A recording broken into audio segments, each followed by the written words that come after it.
Hello, everyone, and welcome to the Your Mark on the World show. I'm your host, Devin Thorpe. I'm a Forbes contributor covering social entrepreneurship and impact investing. Today, we have a remarkable guest on the show, Mellanie True Hills. She's the CEO and founder of stopafib.org, but she's also a professional speaker. She's managed to build a substantial, high-impact nonprofit without giving up her day job as a professional speaker. Mellanie, welcome to the show. We're so excited to talk to you. Thank you so much, Devin. It's a pleasure to be here with you today. Entirely ours. Mellanie, I want to go back and talk about your story. And I realize this may be uncomfortable, and I beg you to bear with us because your experience is so relevant to so many people. But some time ago, nearly a decade ago, you had a near-death experience associated with your heart condition. At the time, you're suffering from Afib, that is arterial fibrillation. Tell us a little bit about what happened to you then. Well, I actually was already a heart disease patient. I had had a stent and a balloon angioplasty because of a 95% blockage in a major coronary artery, and I had almost died on the operating table then. And then 7 months later, I developed Afib, atrial fibrillation, which is an irregular heartbeat that can lead to strokes. And I was just going about my business, pulling email in my home office, and all of a sudden my heart skipped some beats and it took off racing and pounding. My heart, I went over to the sofa, laid down, my husband brought over the blood pressure cuff and noticed that my right leg was as white and as cold as ice. And long story short, at the emergency room, they said I had atrial fibrillation, which is an irregular heartbeat that I'd never even heard of. And I lived with Afib for a couple of years before I got something really done about it. I had so much trouble with Afib that I knew I had to do something, and I found my solution. Oh, wow. So what led you at that point to start stopafib.org? Well, after almost dying twice in the same year, in struggling with atrial fibrillation and feeling like I was a stroke, walking around waiting to happen, I knew I had to do something. I couldn't just stand on the sidelines and watch other people suffer like I had. So I started stopafib.org to help those living with this condition to find their solution too. My solution was surgery, but there are many solutions for this problem. And my mission then became to rid the world of strokes caused by atrial fibrillation. So you are cured. Was it the surgery that cured you? Is that what happened? Well, we never say cured, but yesterday, I celebrated 11 years being Afib free. So wow, that's a pretty good track record. So I figure that it may come back at some point, but for now, I consider myself cured. That doesn't happen to everybody. For many people, especially if they've had it for a while, it actually can set in and can be much more difficult to solve than mine was. Wow. Well, as you have sought to build your mission, to realize your mission of helping people avoid stroke, it's a big, daunting challenge, but I've been impressed with the way in which you have gone about it, especially your collaboration with so many other organizations to expand the impact of your small nonprofit. Tell us about how those collaborative efforts have helped you achieve your mission, or at least make progress toward it. Thank you for asking about that, because I believe that's really one of the keys for us to the success that we've had.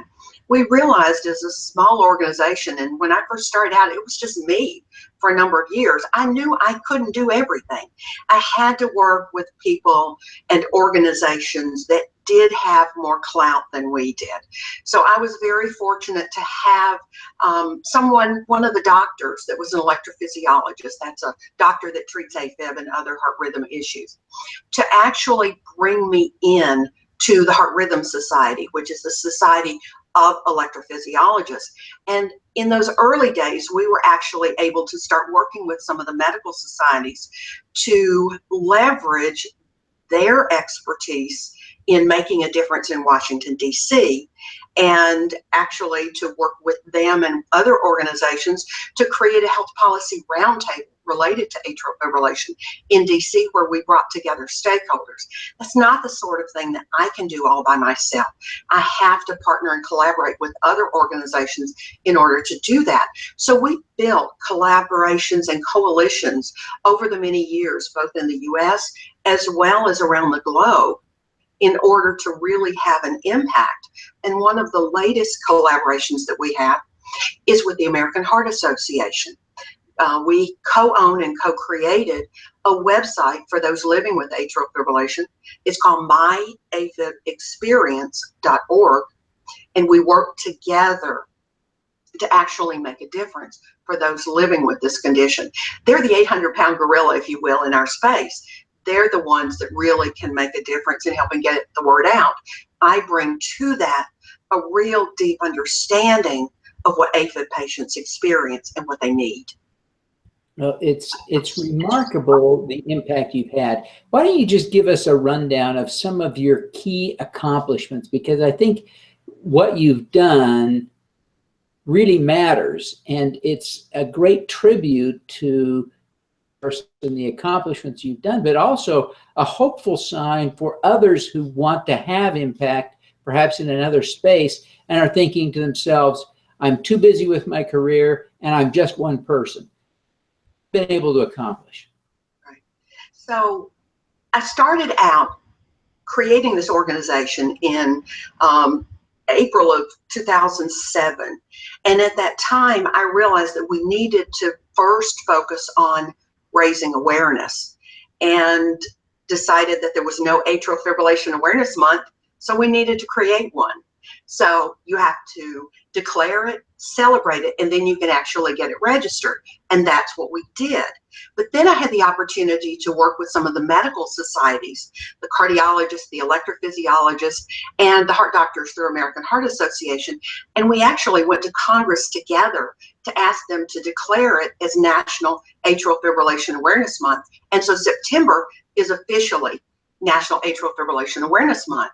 Beyond that, we started the Facing AFib, the Team AFib coalitions, as well as the AF-STAT coalition. And all of those have brought together organizations that are interested in atrial fibrillation to start spreading the word and raising awareness. And that's all happened in the US. From there, we then moved into working in Europe and around the globe, with joining the Action for Stroke Prevention Coalition that was in the early stages of forming. That was medical societies and patient organizations working together in Europe to create a stroke crisis report that then got launched in the European Parliament.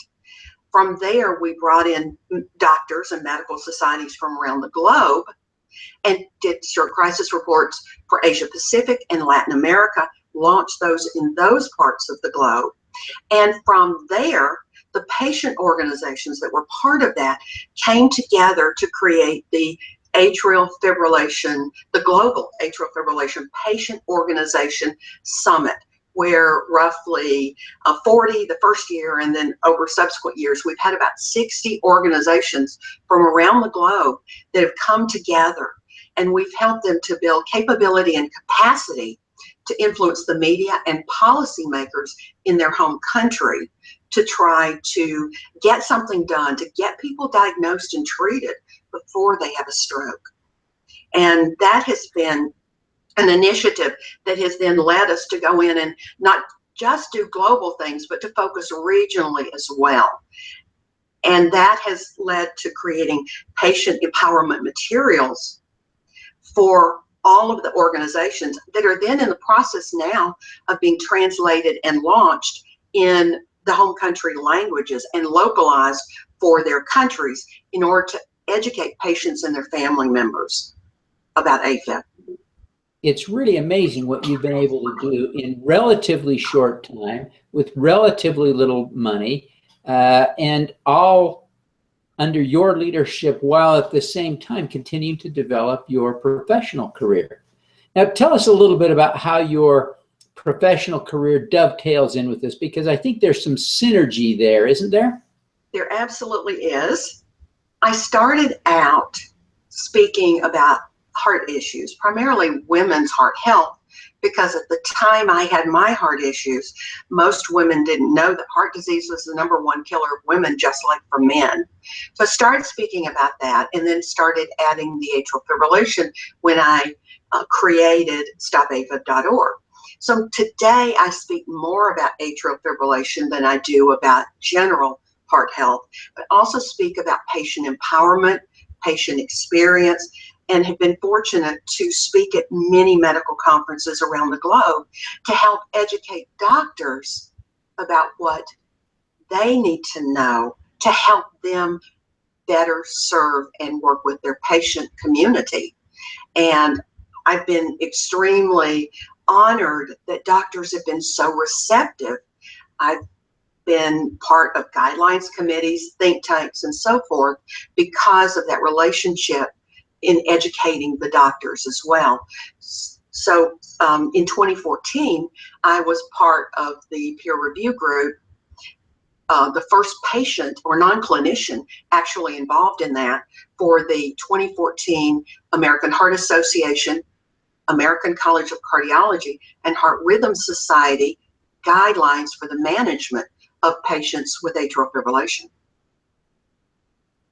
It's really amazing what you've been able to accomplish, and really, I think a great pilot project for all of those people out there in the world who say somebody ought to do something, because whenever we think that, maybe that somebody should be us, and you're an inspiration for saying that somebody can be you.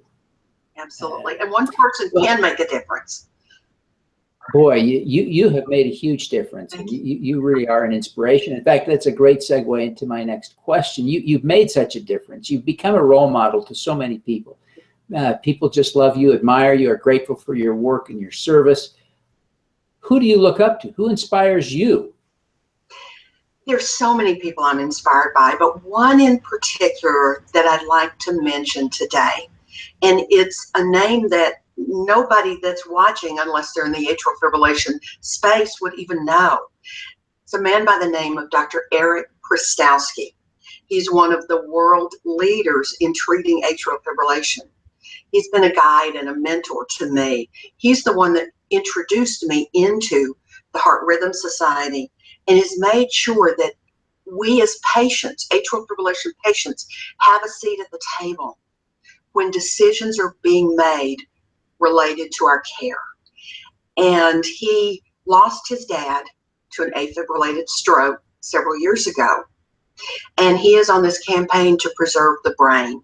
And he and I are working together to really try to wipe out strokes, AFib-related strokes especially, worldwide. And he was the first member of our Global Medical Advisory Board. He is now joining our board of directors, and we presented the first Advocate for Patients Award to Dr. Krystowski several years ago. And at our patient conference coming up this weekend, we're announcing that we're renaming the award the Eric Krystowski Advocate for Patients Award. He truly, for me, is a role model in what can be done and how patients and doctors can work together to change this world. Oh, that's a great story. You know, it's easy for us to understand on a surface level why, after 2 near-death experiences related to your heart, that you would start a nonprofit for other people with similar conditions. On the other hand, it makes no sense. We all know lots of people who've had cancer and don't start cancer nonprofits. We know lots of people who've had heart disease of one sort or another and didn't start a nonprofit to do something. help us understand why you felt compelled, why you felt the personal responsibility to actually do something. You know, I think it's hard to explain why some of us step in and just jump in with both feet and others don't. I think there's something deep inside of us that causes us to do that.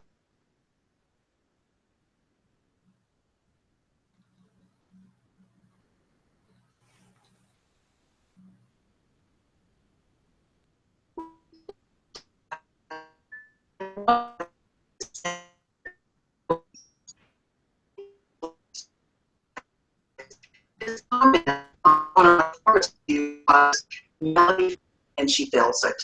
It's just innate. It's something I can't not do. Mellanie, we lost you there for a minute, and I apologize for that. To avoid that, I've turned off our cameras to wrap up the interview here, just to make sure that we use our bandwidth to hear you. But tell us again why you felt so personally compelled to launch your nonprofit. Well, after you've had 2 near-death experiences and you got a second and a third chance at life, you realize that there's something bigger that you're still here to do. And I felt that I had probably trained my whole life for this particular mission. I did my first speech at the age of 4 in front of the church congregation. I spent many years in corporate America working on web and internet and strategic use of technology. And so all of these things really came together when I had the near-death experience and decided that I needed to do something. And I couldn't not do it. Now, I appreciate that. And we're so glad that you got your second and third chance at life because of the tremendous difference you're making. Mellanie, we like to ask all of our guests to give us what we call an impact hack, some tip that would help us to do more good in the world. What's your impact hack? For me, that comes down to, it's one word, it's actually 2 words that mean the same thing, really: partnership and collaboration. It's through working with others that you get the leverage to get things done. For me, that's the hack. It's about finding partners and working together with them to make sure that we can change the world. But that's really a powerful principle, and you've applied that so successfully to expand your impact. Here you are, running your little nonprofit here in the United States, having a global impact. Really inspiring, and I think it comes out of your successful partnering, and so I commend you for that. Well, Mellanie, we thank you for being here with us today. Before you go, and I know you're busy getting ready for the big event this weekend, tell us how people can learn more about Stop Afib and how they can connect with you personally. Well, on social media, certainly. On Facebook, we are Stop Afib, and also on Twitter, we're at Stop Afib. And one other way is on stopafib.org. There's a contact us link in the upper right-hand corner. That's a great way to get hold of me as well. Fantastic. Well, Mellanie, thank you for taking the time to be with us today. We wish you every success in stopping Afib. Thank you, Devin. All righty. Let's do some good.